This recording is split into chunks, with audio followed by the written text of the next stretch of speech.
will bring those questions or comments into the conversation as well. Why don't we get started? And Matt, why don't you introduce yourself a little bit here? You work at DENREC, correct?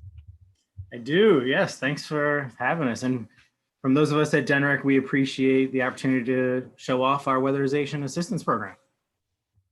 Yeah. So why don't you give us like a little bit of a background on the Weatherization Assistance Program, which I guarantee I will fumble at least 2 times during the presentation today.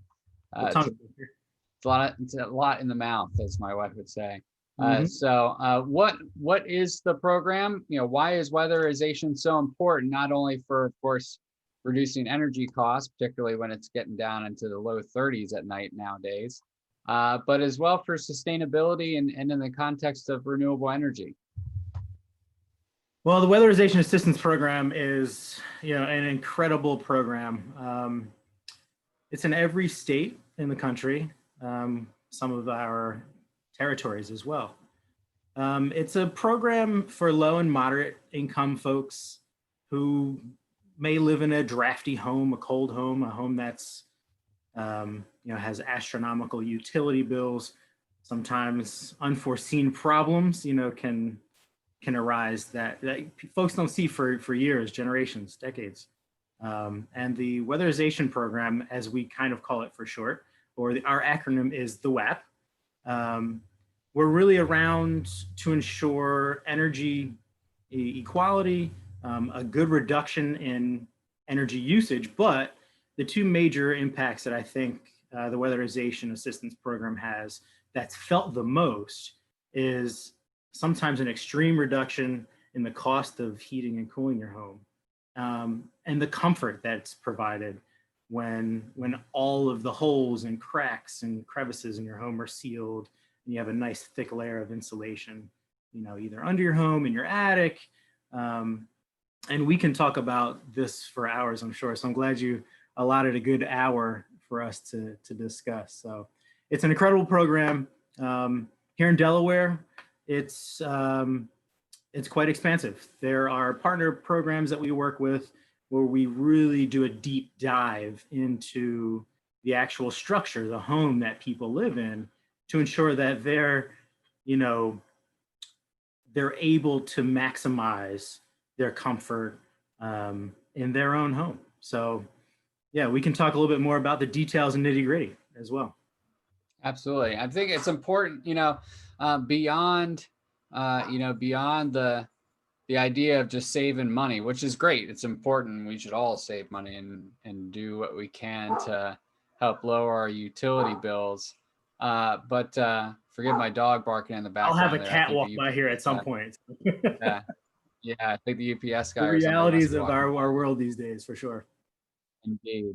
But I think it's important also to talk about, weatherization and energy efficiency in the context of like, one of the things we have to do, we got to make the switch to renewable energy, right? I mean, you guys at DENREC are about it, Sierra Club's about it. I think a lot of people are coming more and more to the realization that we got to change how we produce energy. But we got to reduce our energy consumption to make everything feasible, in terms of renewable energy. We've got to reduce those peak loads and got to reduce our footprint overall in terms of energy production and not just on the cost side of things, but also just how much energy we have to put into the grid to consume. So I think, when we talk about weatherization, absolutely it's about equity. Absolutely it's about helping those that need it the most. But in the broader scheme of things, like we all gotta do this, regardless of whether we got a 1955 house, or I think you said yours was built in the 1800s, so you got me well beat. Or if you have a newer build, but maybe you just need to reseal those windows or reseal those doors, because even if you're not hurting in terms of your pocket on energy, we got to think about this in a broad community sort of outlook and look at what we're doing, not just for us, but for future generations. So I appreciate you guys taking the time to come and talk. And I really appreciate the fact that you guys have these programs available. So, who's eligible for the weatherization program through DENREC? So the program is run in Delaware through DENREC. It's administered by the Department of Energy, though. So they have some guidelines based on national standards for what the poverty level is. So your income is how you would become eligible for this program. Now, it might sound a little daunting, your income, but most folks who apply aren't aware that they are eligible for this program. So it's a moderate mix of household incomes. And once they're added together, the intake process is pretty smooth. There are upwards of 500 folks that we help every year here in Delaware. So, we talk about what that dollar level is, but more generally, folks should apply because most likely, if you live in a home that is, one of the ones that you're just talking about, whether it's an 1880s home like mine, a 1950s home, even, more early built homes that were more recently built, I should say. A lot of times builders can, not do the best job in terms of ensuring you have a thermal boundary that's secure and the air that you've spent money on to heat or cool doesn't escape into the outside, or vice versa. Heat doesn't come in the summertime and cold in the winter. So when it comes to who's eligible, I would say a vast majority of Delawareans are eligible for the program, and through a very smooth application process, which is run by a nonprofit here in Delaware named the Energy Coordinating Agency. Folks within a matter of weeks and sometimes just over a month could have the application process finished and in home energy audit started on the home to actually identify how your home interacts with the environment around it. You talked about relying on more sustainable ways to heat and cool our homes and not pulling as much energy from what you call the grid. The eligibility is the first obstacle, I would say, but apply. It's one of those programs where you'd be surprised, if you are a low or moderate income family, you're most likely eligible for this program. So if you apply, I think maybe we touched on this a little bit, but if you apply, maybe we can kind of step by step it. So you apply for the program, you're eligible for the program, your application gets accepted. What do you expect next? You mentioned an energy audit. Is that kind of the next step? How does that play out? That's right. So the folks who run the program on the ground level, like I said, DENREC administers the program. Oh, there's my cat on cue. That next step in the process after the application is a home energy auditor who is, there are many around our state and around the country, there are thousands. The training is pretty rigorous to get into this industry. So you'll have a home energy auditor come out to your home, work around your schedule. Most of the time they'll get there in the morning, but we work around folks' schedules to make this as smooth a process as possible. So that's what it's all about, is making sure folks are more comfortable in their own homes. And we like to follow that mantra as we go throughout the process. So first, the home energy audit. And what that encompasses is a professional coming to your home, and through an iPad, actually, there's a home energy model that is created. So it takes about 3 or 4 hours to walk around the house, talk with the homeowner about how they use their home, or if there are drafty areas of the home, cold rooms, for instance. You spoke about drafty windows and doors. The identification process is kind of like an easy way to explain how the energy audit is. The word audit sounds kind of wonky, but it really is a full-fledged discovery around your home to see if all your walls have insulation and if your attic has enough insulation installed already. Oftentimes here in Delaware, we'll find homes, either mobile homes or manufactured homes that have crawl spaces underneath. So this home energy audit is all inclusive. We get a chance to identify all aspects of your home, how it interacts with the systems you have in your home, like your heater, your air conditioning unit, even window AC units, all that stuff is put into this really, I like to call myself a nerd. So really cool, nerdy program that spits out at the end of the process, a step-by-step work scope is what we call it, for exactly what should be done on a home. And that sounds a little convoluted, but this energy model takes into account your entire building, all the systems within it, and only allows us here in Delaware to install things that are cost effective. So we'll get to it later, but this is a taxpayer funded program, and we're very cognizant of the fact that we need to, spend money efficiently.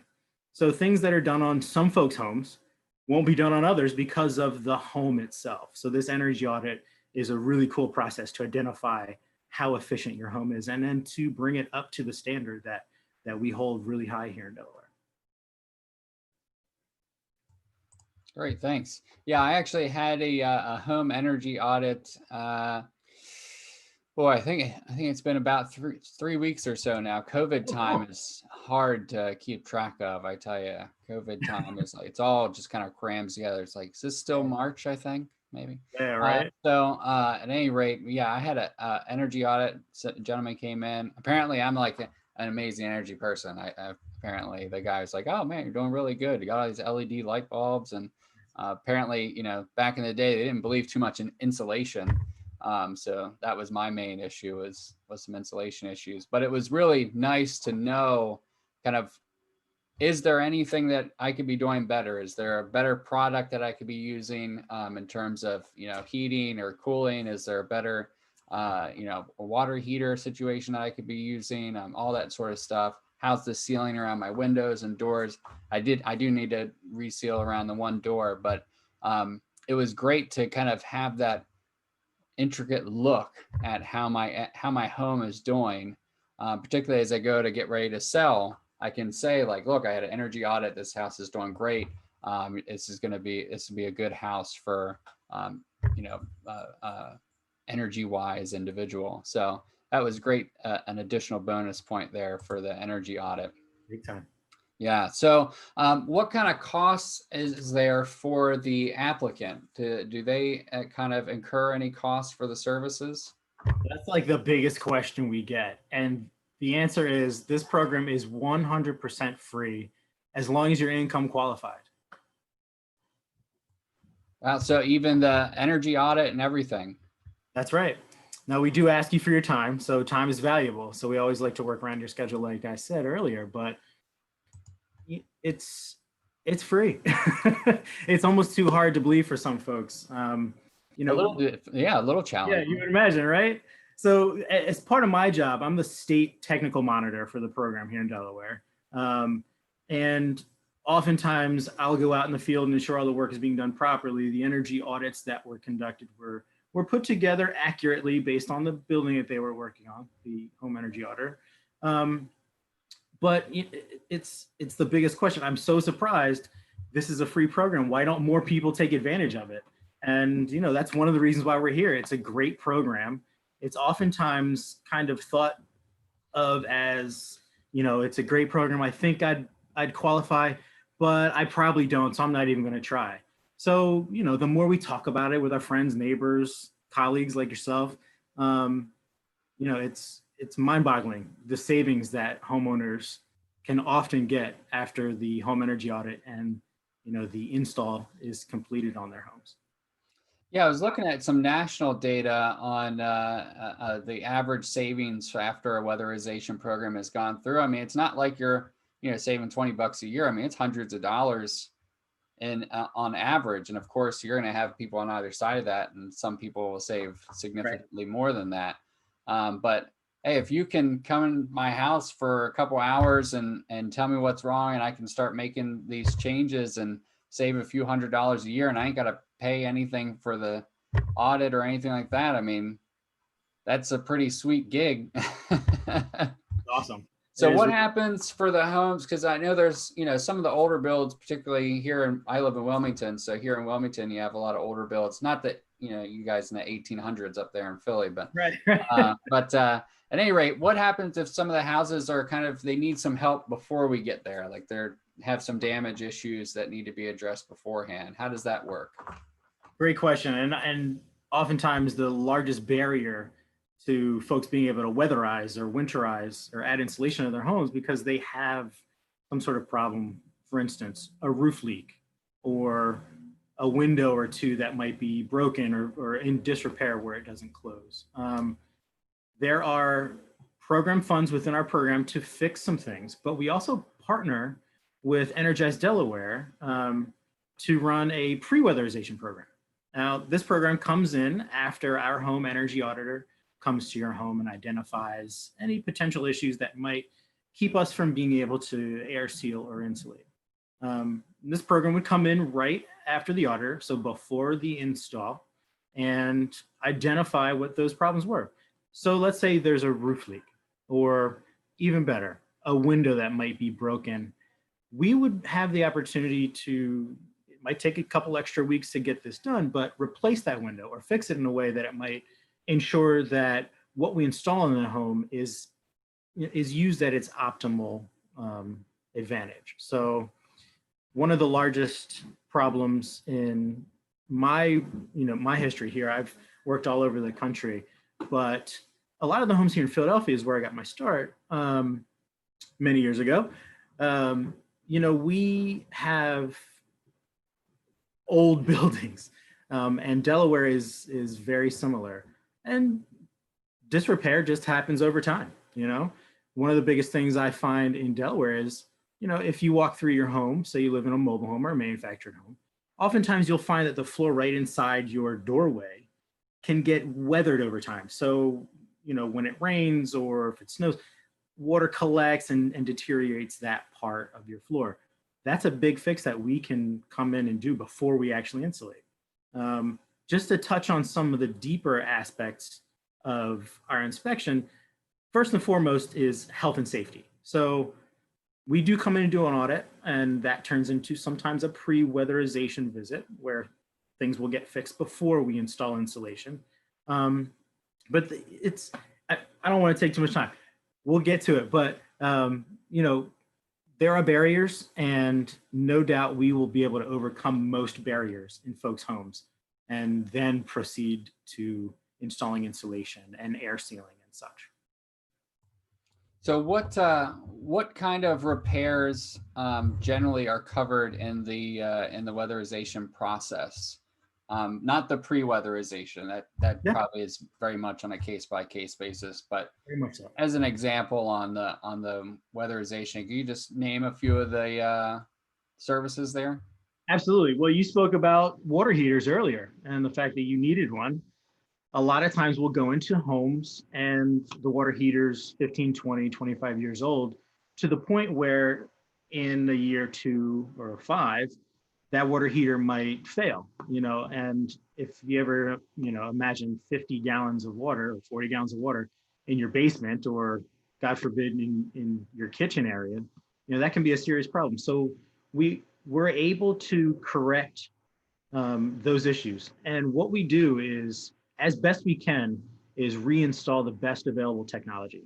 So for instance, in Delaware, if we go to replace a water heater, we'll replace it with a heat pump water heater, which over time saves all kinds of money, but energy. Like you said, it's one of those renewable resources in a water heater, basically, that allows our dollars and your comfort to go that much further. So there is no fear of a water heater bursting after we've installed floor insulation, for instance. So if we would, and if that were to happen, you can imagine all that insulation we may have just put in would have to be taken out because it's all wet, and it's not a really good use of taxpayer dollars. So anything that's within reason, we try to keep to about a 10% of the actual job threshold for those kinds of corrections. But they're small in the grand scheme of things. These programs are around for those purposes. How can we create an efficient home, a comfortable home for folks that might, need a stepping stone to the next level, for a certain amount of years. And that's a great way to, gain efficiency, to get folks thinking better about how their homes interact with, the outside, and also, how you use your home. It might sound weird, but, turning your thermostat up and down is using your home, if you will. And, it's an all-inclusive program. It's great. There's education. Oftentimes when I go into homes, clients will walk around with me for the whole 3 or 4 hours and just soak up the knowledge that, kind of like you spoke about earlier, you might not know how, your home interacts with how you use it and the environment around it. So it's a really cool program. Yeah, I totally did that. I was following the guy around for sure. That's yeah, knowledge gained, man. It's good stuff. It's nerdy stuff, but it's really good knowledge for the future. well, I thought, so when I bought the house, it was not good. I mean, it was, the bones were good, everything was fine, but the attic had not been re-insulated, still had the original. So it's got the original tongue and groove planks for the roof, right? And then it's got the tar paper and stuff over top of that. But the tongue and groove are so old that it's like this. It used to be that overlap, and now it's like you can actually see the tar paper through the slats because the wood's so old. But it's still hanging on, so it's still good. But now they used compressed plywood and all that sort of stuff up there. But at any rate, the attic hadn't been re-insulated since the original. I mean, the stuff that was in there was like turning to dust. It was so old. And so we blew in a bunch of blow-in insulation, but it's a flat roof. A lot of the roofs in Wilmington are flat roofs, and you'll see that if you're ever up in that little tiny crawl space that's up there, it gets like, yeah, and then it ends up like that, that much space, and so you can't really blow the insulation back there. I mean, we did the best we could, and so I thought for sure, because it was on this side of the house where the roof was coming to the close, that it was going to be the roof, that was why these other 2 rooms were, a little bit chillier than the main room.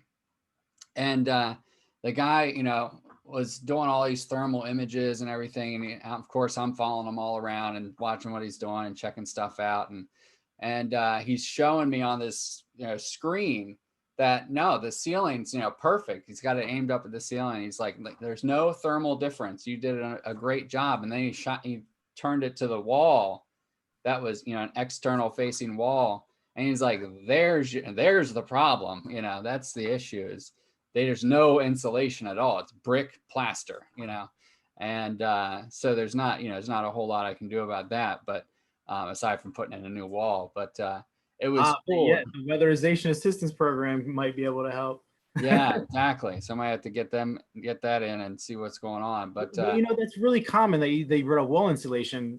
I live in an 1880s homes. A lot of the homes that we deal with in Delaware, it was not required to put wall insulation in. So that is one of the things we're able to do. That home energy audit will tell us exactly how thick and how much to install in those areas. Yeah. So everybody, you got to get on it. You got to save money, save the planet. Got to get on it. So we did post the link. If you're on Facebook, watching on Facebook, I put the link in there for the application. And when we put this up on our website, I'll make sure we put that in there and on YouTube and all that. So, get the application going, get it going. So what are the other assistance programs out there that DENREC or the partners can help with?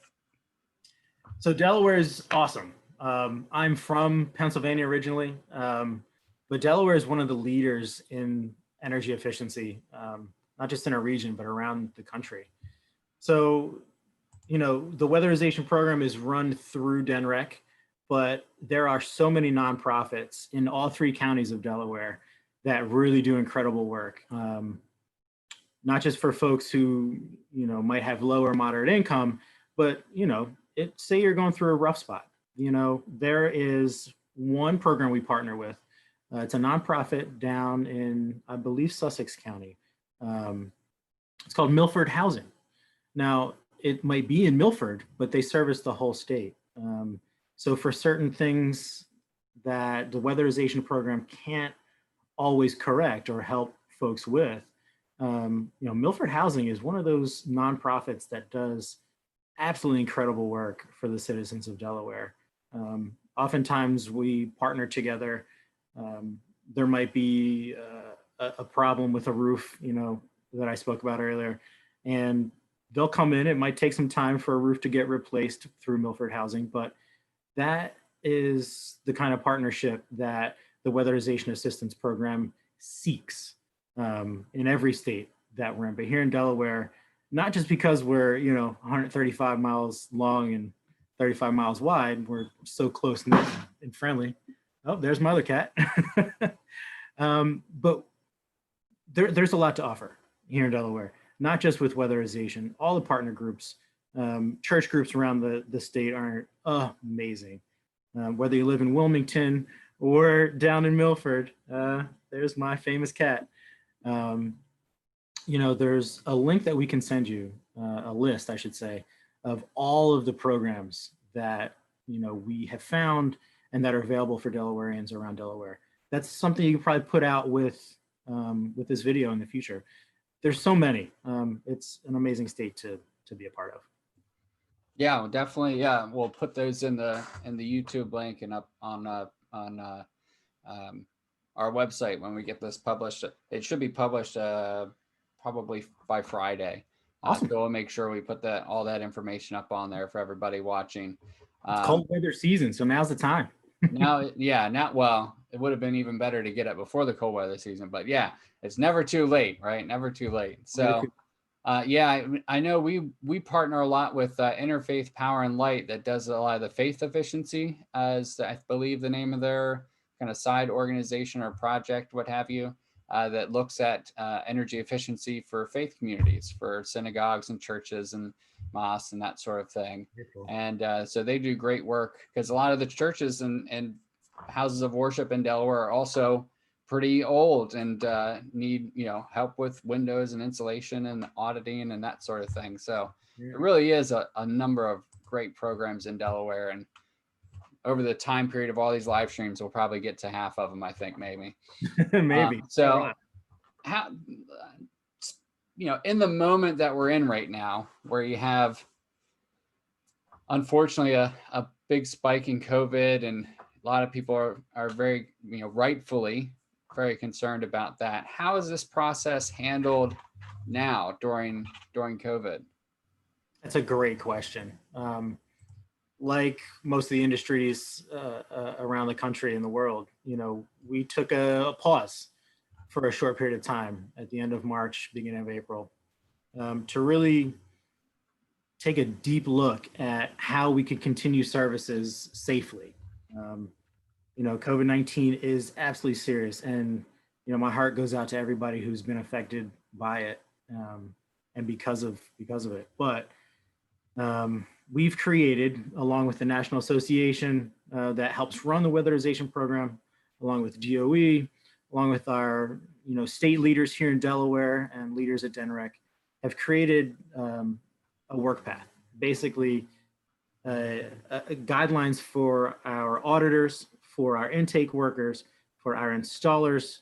So at every level of the weatherization process, we are ensuring our personal safety around folks. For instance, if we're going into folks' homes, we always call beforehand, obviously, just as a good etiquette, but now it includes a short questionnaire, about safety, about exposure. And in some cases, folks are just uncomfortable with folks coming into their homes right now. And we are totally okay with that. So along with all the safety, personal protective equipment that we wear, so KN95 masks, if we need to, we'll don Tyvek suits, so we're even more careful. And this goes back into our personal lives too. So if you think about it, we're only in homes but for so much time, but we have to, as professionals, separate ourselves and ensure that we're staying safe in our own personal lives, so that we in turn aren't one of those who might help spread this horrible virus. So we are as safe as the safest industries out there. And we have a lot of really, smart people behind us who've helped us create these guidelines to keep people safe. Now, say for instance, you are on our list to get weatherized. If for any reason you feel uncomfortable about the process, you will not lose your place in line. There's currently a small waiting list for folks to get services around the state. But if you're uncomfortable, we'll work around your schedule to when you might feel better about folks coming into your homes. And whether that's when we get, a vaccine in a few months or next summer, we'll work with you and ensure that these services are not lost on you. Great. So, given the number of people in the state, I think that don't own their home, I would be remiss if I didn't ask, how does this work with, say, renters or people that live in like multifamily dwellings? How does that exactly work? Awesome question. There is almost no change. If you are a renter, you are still eligible. The one change is that we'll have to bring your landlord into the process and they'll have to sign off on it. It's a pretty quick process if you have a cool landlord. But then everything is based on your personal income. So whether you're a renter or a homeowner yourself, we'll work on your home. Yeah, I can't imagine any landlord would be down on increasing the value of their house by doing weatherization, insulation and weatherization and energy efficiency sort of stuff. And I mean, it's a free service, as you said. Right. You're increasing the value of your property. Yeah, that's true. I would imagine that it's surprising to me that landlords aren't kind of pounding down your door to get this offered in all their dwellings as is. But yeah, well, so the renter can kind of initiate there. Let's get the ball rolling. Yeah, your tenants on board here. Exactly. So who does the installation? You mentioned the auditor. Mm-hmm. Is there a separate company that then does the installation or of any insulation or water heaters or what have you? Yeah. So the nonprofit energy coordinating agency, they'll do the home energy audit. At times in the past, they've also done what we call the install phase. But around the state, there are about 6 or 7 different subcontractors, which are private companies that have decades of experience working on homes in this highly specialized industry that will come in and do the actual work on your homes. So after the audit is done, we identify the right contractor, I should say ECA identifies the right contractor to do the work, mostly dependent on where you are in the state.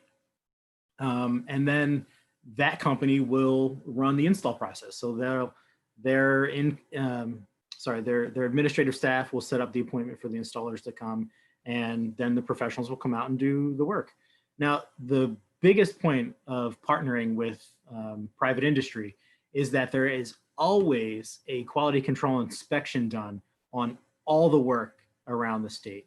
So, for those who need that extra or would like that extra eye on what we've done in the homes, the quality control inspector comes to every project. And let me tell you, the training needed, not just to work in this industry, be an auditor and installer, but to quality control inspect this work is very rigorous. Oftentimes you need decades of experience, a lot of training at the very least, but you also have to keep up credentials. So every 3 years, you have to renew your certifications and retest and retrain constantly so that we're always staying at, a very high level of cutting edge technology and understanding in energy efficiency. So now we're getting into a little bit of a whole nother area of conversation that is, true and dear to Sierra Club and other Enviro at heart. And it sounds like green employment. Yes. A little bit. It sounds like there's a lot of jobs in this. So how do you have any tips on how somebody would get started going to, if anybody out there is looking for work and wanting to get into the green economy? It sounds like this is a good place Absolutely. to start. And the number one reason I got into this industry is that it's an industry that will never go away. The energy efficiency industry, no matter where you are, residential, commercial, industrial, it's the easiest way for all of us to save energy and money, right? But I don't know how best to describe it. So I guess you just have to have a desire. You know, that's the ultimate first step in getting into a green field. So this is a green job. You know, our installers who might be, you know, carpenters or HVAC technicians, or, you know, the gentlemen or ladies that do the actual installing of the insulation. You know, this is an industry full of professionals that have been doing, you know, work on residential homes for a long time.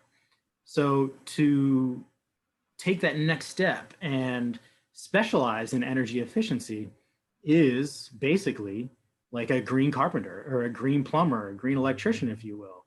So in order to get into the industry, you just have to want to do it. And then, you know, let's do some research.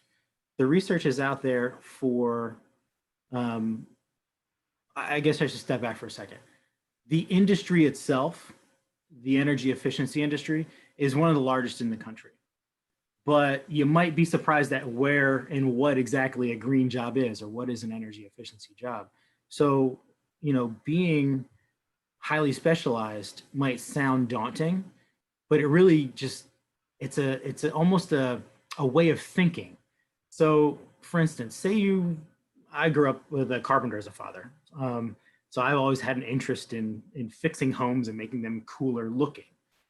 Say you want a new kitchen, right? That's always on my dream list, obviously. Well, in order to have a new kitchen, you have to drill holes in walls and floors.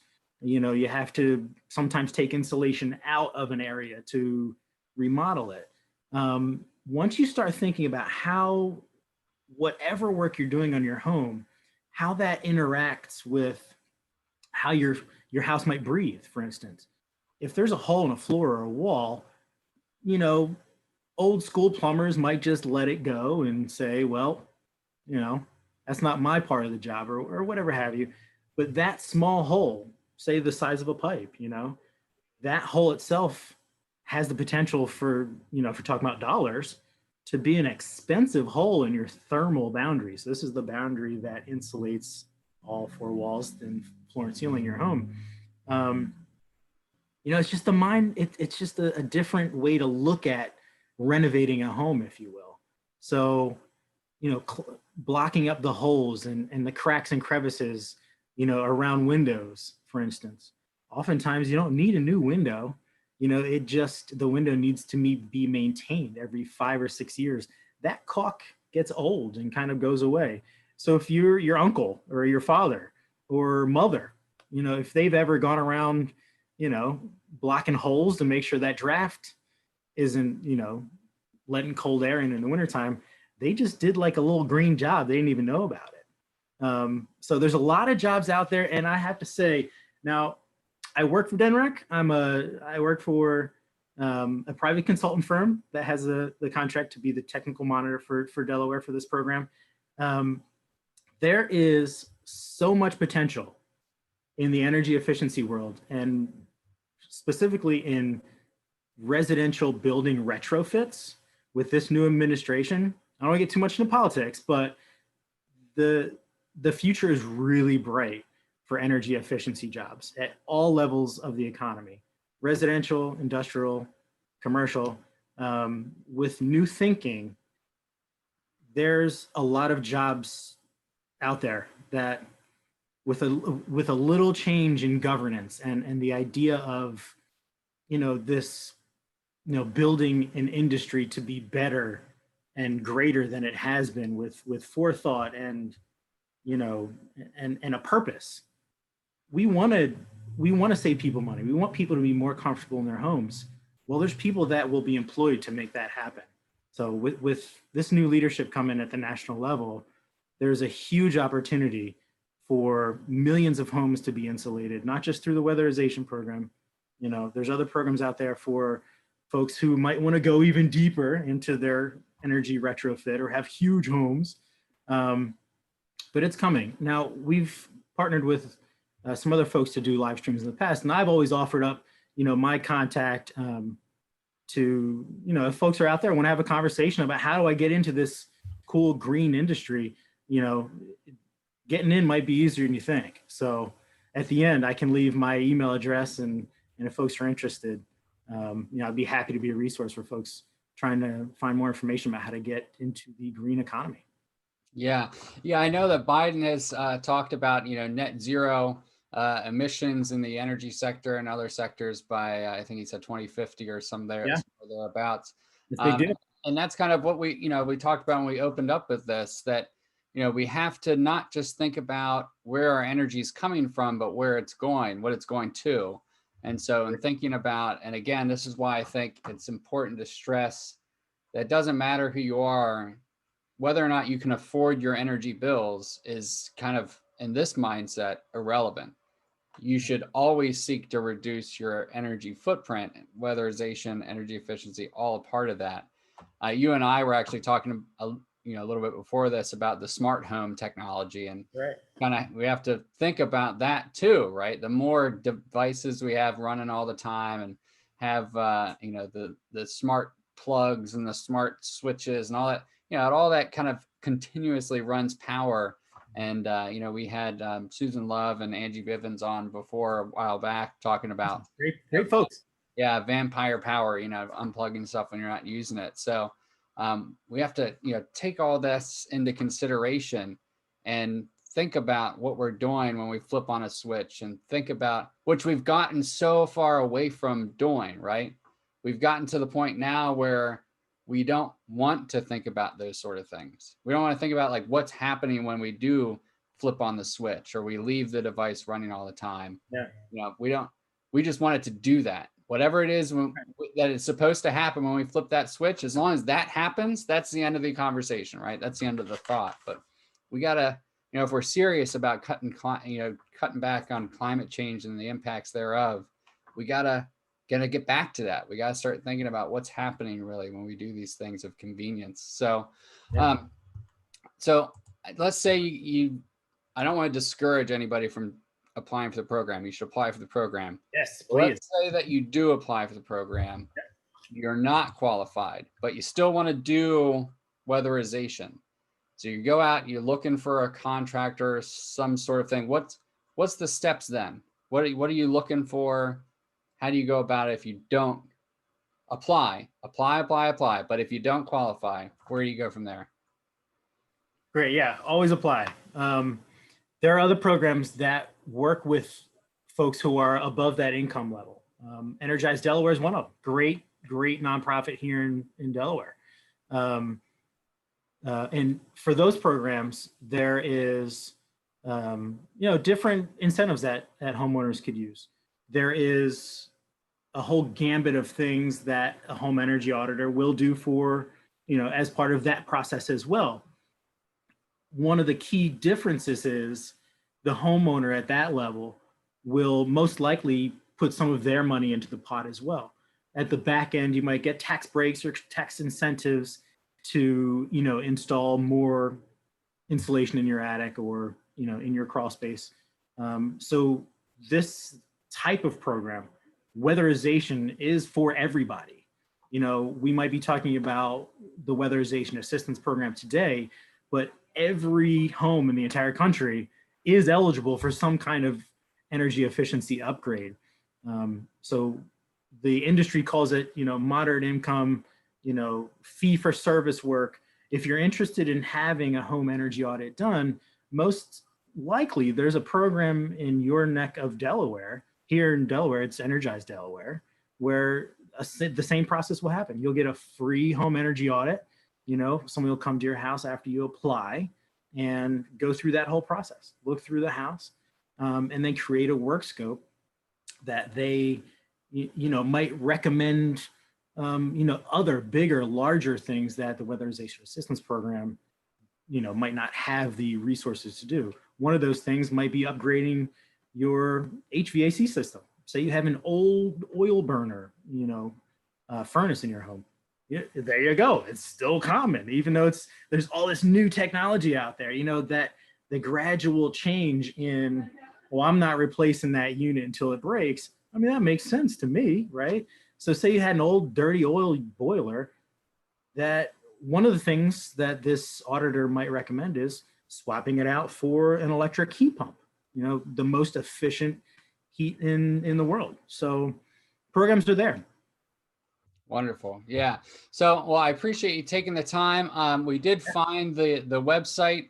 So for those tuning in, we'll put the link out there, but it's just WAP, Weatherization Assistance Program, obviously, Yep.